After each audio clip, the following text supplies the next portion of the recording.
In the earliest days of 2010, when online personal diaries of motherhood were all the rage, I launched a mommy blog. Mommy blogs had already peaked. I was, if anything, a little late to the game. No matter. Come one, come all, the internet said. There's a space for everyone.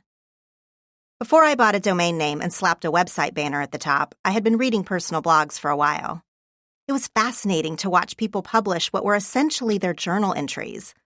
I had been keeping a journal since I was a child, scribbles full of angst and heartbreak that eventually morphed into more thoughtful and mature brooding. I couldn't fathom putting these pages up for the public to pore over, but that's exactly what bloggers were doing. With what felt like lightning speed, the internet had leveled the playing field for people to share their lives and opinions. The rise of everyday voices online was a beautiful thing. The way people were sharing themselves in these blog posts left me breathless. I didn't know other women felt the same way I did about things, all kinds of things. I didn't know one could write so casually and yet be so compelling. Naturally, I wanted in on this action. There is a low bar of entry for writing on the internet, and it wasn't hard to find fellow mothers to read my Mommy Mondays feature on a blog I named Hollywood Housewife. This name was always meant to be tongue-in-cheek, though it was also literal. I'd recently quit my longtime job in television production to start a family, and our home was located in Beechwood Canyon in Los Angeles, right underneath the Hollywood sign. I thought I was uniquely positioned for mommy blogging as the mom in a normal family in the entertainment industry. I was right. The blog gained an audience. The harder truth, though, was that my desire to start blogging was born out of immense loneliness. From the outside, my personal life looked like a dream. I was happily married to my husband, Jeff, and we were proud parents of our first child, a baby girl. But even though it was the domestic life I wanted, I struggled with anxiety and panic, anger and sadness. I didn't have any friends. Or rather, I did have friends, lifelong friends, actually, but they were hometown and college friends from Oklahoma, and they didn't know my life in LA. We tried phone dates and email, but we were all growing apart. In the years after college, I emailed back and forth daily with these friends, regaling them with stories about working on TV shows and the crazy nightlife in Hollywood. But as time marched on and our mid-20s became our late 20s, my childhood friends got entrenched in their own families and careers. I moved my private email stories to the public blog.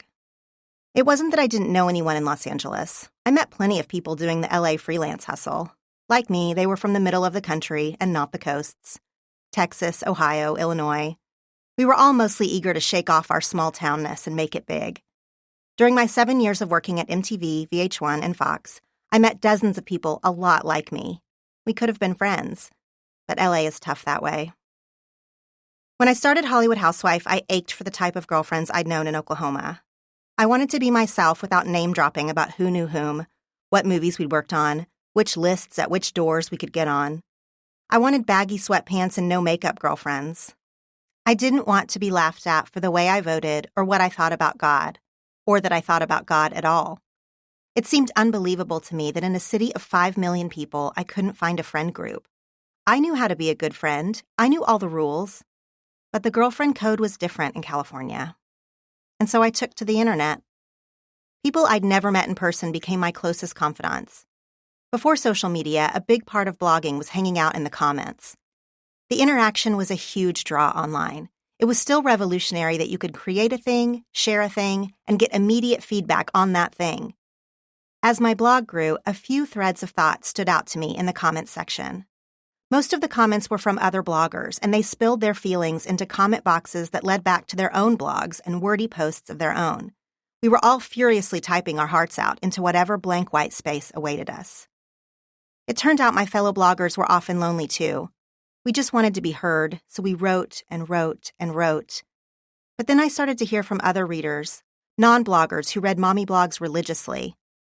The messages from these women often began or ended with some sort of encouragement for me to keep sharing my life online, because while they loved my authenticity, transparency, and honesty, they would never, ever put themselves out there like that.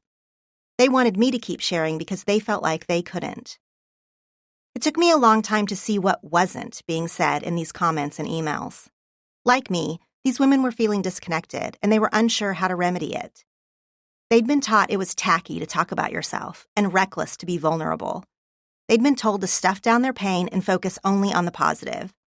But now they were starting to feel invisible in their jobs, in their marriages, in the grind of motherhood. They wondered if all this online chatter was making them feel better or worse.